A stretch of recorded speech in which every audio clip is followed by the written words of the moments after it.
antes de esa época, como como de la infancia más así remota y de la historia familiar, como con los papás, es que ellos eran bien distintos entre ellos. Así, mi papá era un tipo súper callado, creyente, católico, pero bien distanciado institucionalmente, bien distanciado de los ritos, iba poco a misa, qué sé yo. Mi mamá era así bien extrovertida, súper como de afecto muy evidente, y atea así, pero declarada. Y atea declarada porque comunista militante. Soy la segunda de 6 hermanos. Somos 6, entre el mayor y el menor hay 18 años de diferencia, o sea, somos bien repartidos. Mi papá era diplomático, yo nací en Brasil y viví en Brasil, en Inglaterra, en Sudáfrica y en Canadá hasta los 16 años. Y entonces ahí lo que pasaba es que cada vez que yo volvía a este colegio, que era el colegio de mi mamá y fue mi colegio. Vivimos una pobreza material muy fuerte. Sufrimos, pasamos hambre, no tuvimos para estudiar. Gracias a Dios aquí no hace frío, de modo que podríamos decir no pasé frío, pero porque no hace frío nomás.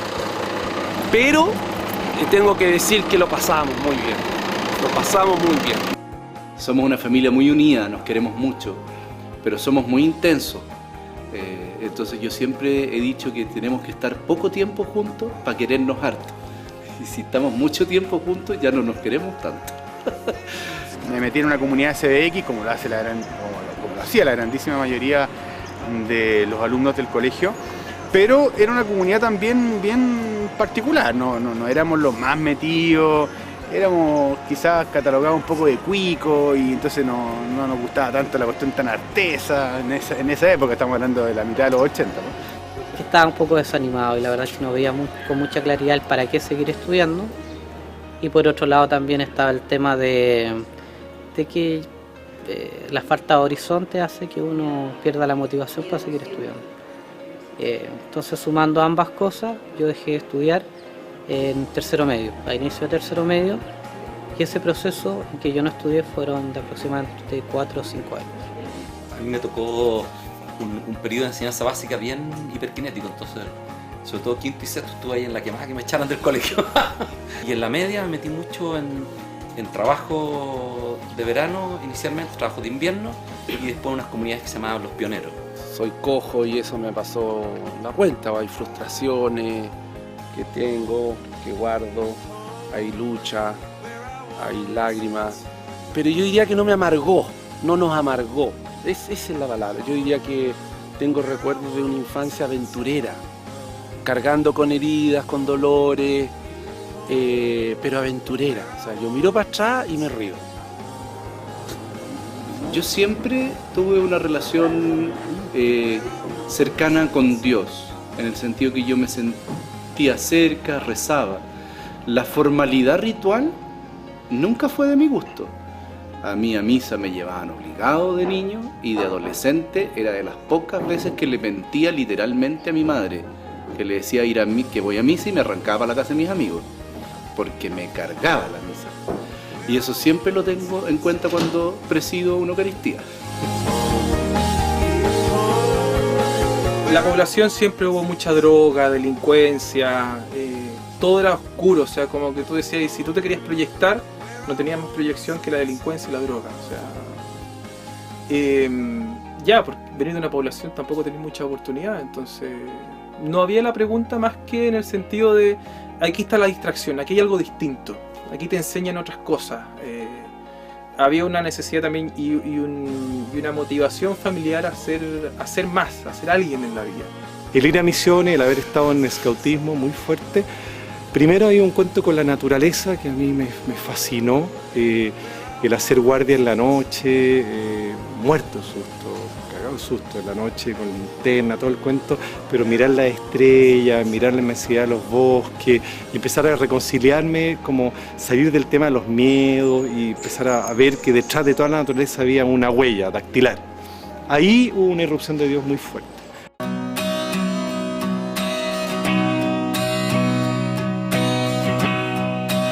había un deseo, un llamado vocacional amplio, un deseo de que la vida fuera útil para los demás y no solo para mí. Eso estaba presente. Eso sí era una pregunta, ¿qué hacer? En el sentido de qué estudiar, qué profesión seguir, desde los gustos personales, obvio, y desde las habilidades personales. Pero había una pregunta previa a la vocación sacerdotal sobre qué hacer con la vida de modo que no sea útil solo para mí mismo. Conocí a Benito en la universidad, entonces eso fue muy importante de hacer cosas los dos en conjunto como pololos, de conocernos también en un área que de repente los pololos no se conocen, que es en el área como de servicio, de poder compartir experiencias tan gratificantes como poder estar con otros, ayudar a otros, compartir con otros. Yo creo que eso nos enriqueció mucho a los dos como pareja en ese tiempo, como pololo, y nos ayudó a madurar en esa área bastante. Me transporta directamente a la manera en que yo creo que Dios me fue a mí llamando a la compañía de Jesús. Era un momento en que Chile estaba recién volviendo a la democracia, en que 40% de los chilenos vivían en pobreza dura, y nosotros lo teníamos a la vuelta de la esquina, y yo nunca, hasta ese momento, lo había mirado frente a frente con esta radicalidad. Siento que a través de ello, trabajando con ellos, Dios a mí se me fue mostrando, y me fue tocando el corazón para preguntarme y preguntarle a Él, Señor, ¿dónde? ¿Cómo? ¿Con quién? ¿Por qué? La mayor parte de mi juventud yo quería ser cura, no solo sentía que era una posibilidad y que podía ser una invitación que Dios me estaba haciendo, sino que era lo que yo deseaba, yo creo. Y eso yo creo que me dispuso a la pregunta por la vocación de otra manera, como me puso al revés, que lo que le pasa a mucha gente. No era como el peligro de ser cura, sino que era constatar que en mi vida, aunque yo tenía la libertad de manifestar, de manifestarle a Dios mi deseo, formularlo así, mira, yo quiero, ¿sabes qué? Esto es lo que yo quiero. Y que Dios me fuera orientando en el camino y me dijera, pero estáis, y mira esta otra posibilidad. Y digo que lo articulé después porque en realidad yo primero lo articulé como de una disposición así abierta a lo que fuera. El tema de la vida religiosa surgió con la hermana Olga. La hermana Olga nos dijo, una vez nos preguntó a mí y a otros más también, me dijo, oye, Nano, ¿y tú no has pensado una vez en a lo mejor ser cura? No, dije yo, no, ni cagando. O sea, mi primera reacción fue no. ¿Y por qué no? Porque no está en mis planes, no es mi deseo. Una cosa que la gente suele preguntar, así como si tú desde chiquitita jugabas a ser monjita. Y no. Pero como en tercero medio, me acuerdo en un retiro un día, como que se me cruzó la idea por la cabeza, así como que yo creo que fue la primera vez que yo pensé que podía ser una posibilidad. Que yo creo que con el tema de la vocación, en el fondo, muchas veces como que sentimos que está muy bien para otros, pero no podría ser una posibilidad para mí. Y escribí algo acá y puse en el reverso por si acaso, y lo guardé en el velador. Y esto durmió muchos años en el velador. Y tiene fecha 4 de septiembre del 85. Y bueno, aunque las palabras pueden ser medias ciúticas, pero son exactamente lo que yo sentía en ese momento. Decía, mira, amo profundamente mi vida, pero me di cuenta que no tiene sentido sino ofreciéndosela a Dios y a lo que Él quiera de nosotros. Y ese fue como el declararme a mí mismo en estado de disponibilidad, de búsqueda. Y eso ya tenía un olorcillo de consagración.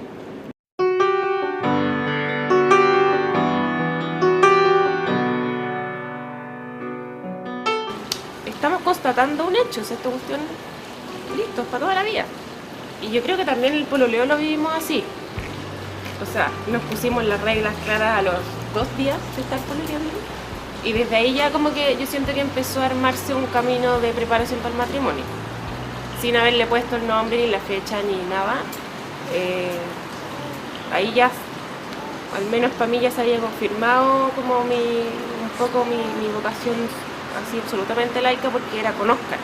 Yo creo que la vida tiene hitos y que uno cuando revisa su historia, si uno revisa en los momentos en que uno le arde el corazón, como dice el texto de Maús, de los discípulos de Maús, uno puede identificar con mucha claridad que hay circunstancias que a uno le hablan de lo que a uno lo activa.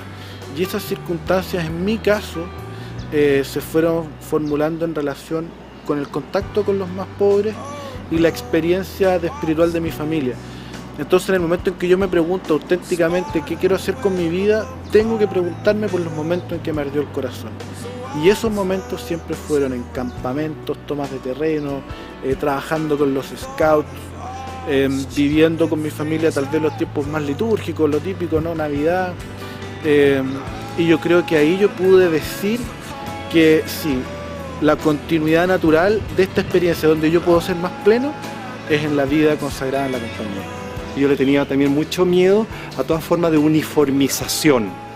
Y ese era uno de los grandes reparos en ese tiempo. O sea, yo no quiero ser cura para que me laven el cerebro, para que hablemos todos iguales, para que tengamos que poner cara de santito. Además no creo en ese Jesús, no creo también en esa forma de ser iglesia, no me enciende nada. No creo que Jesús fuera así. Entonces me ayudó también a encontrar personas, curas, que eran distintos, digamos, que hacían groserías, que se morían de la risa, que no sé, que habían pololeado, que eran gente común y corriente, que eran descriteriados también, que eran apasionados, que tenían tentaciones y tenían pecados, que tenían generosidad y que tenían un Dios más grande que todos los anteriores. A lo mejor en mis quereres estaba ser cura, pero lo que Dios me propone para mi vida es casarme con la Berni y tener hijos y ser papá y vivir el laicado con la misma profundidad con la que los curas deciden ser curas, de un modo así nuevo, porque tampoco, no sé, supongo que no conocemos mucha gente. Ahora en el camino hemos ido conociendo más gente que ha hecho elección de su vida laical y matrimonial con más o menos la misma profundidad que nosotros sentimos haberla hecho. Yo sentía que si yo quería ser religiosa, tenía que ser, ojalá, una vida inserta, metida con los más pobres, entregando la vida totalmente con ellos, o sea, algo más radical lo vemos hoy en día. De alguna manera se me juntan estas cosas, o sea, el deseo de justicia, el deseo de opción por los pobres, se me junta con un llamado a algo más grande. Yo sentía que para optar a monja tenía que ser algo como tirarse a la piscina, pero con tutti, tenía que ser algo como topísimo. Y aparece la opción por África. O sea, entonces ahí yo pienso que el lugar donde yo me meta a vivir mi vida religiosa, donde yo pueda consagrarme, también tenía que ser un lugar, una comunidad que me posibilitara que, si esto era deseo también de Dios para mí, donde yo pudiese vivir mi misión allá en África. Yo entré a la compañía porque yo quería ser jesuita sacerdote. No sabía en qué consistía mucho eso, aparte de los curas a los que yo conocía. En el sentido de que yo no entré pensando en algún tipo de servicio apostólico especial. Yo conocía muy poco la Compañía de Jesús. Yo era alumno, de hecho, estaba postulando a la compañía y era alumno del Colegio San Ignacio del Bosque. Y aparte de que alguna vez en mi vida había ido al San Ignacio Alonso Valle, yo no conocía nada más, esa es la verdad. Yo creo que estaba en mí el germen religioso. Pasa que no estaba formulado, no sabía decirlo, me provocaba mucha distancia a la iglesia de ese entonces, pero la experiencia de ejercicios espirituales después de trabajar en el campamento a mí me dio vuelta, que fue un Dios personal. No era una energía, no era algo, era alguien. Y en los ejercicios espirituales yo dije, a ver, Señor, ¿qué es lo que estás pidiendo? Con mucho miedo, así como que sea cura, o sea, que consagre mi vida, o no. Da como vértigo no hacerse la pregunta, porque en el fondo, y que yo creo que es también por la razón por la que atrae, porque te lo jugáis todo. ¿No? Y me acuerdo que Semana Santa de ese año, yo fui al retiro de la CBX y estábamos ahí todos, y fue en la adoración a la cruz el Viernes Santo. En el fondo, como darme cuenta que si yo no enfrentaba esta pregunta, yo me sentía como traicionando a Jesús. O sea, el tema era como decir, mira, yo no, así como yo no puedo hacer como que tengo una relación con Dios si yo no estoy dispuesta a poner toda mi verdad. Es una certeza del corazón, pero también una apuesta. Y apostar la vida tiene mucho de riesgo. Tiene mucho de riesgo. Todavía hay que quiere jugarse en verdad. Y yo aposté. Muy ayudado por Dios y por todas las personas que se fueron cruzando en mi camino, pero aposté. Oh no, I see a spider web and it's me in the middle. So I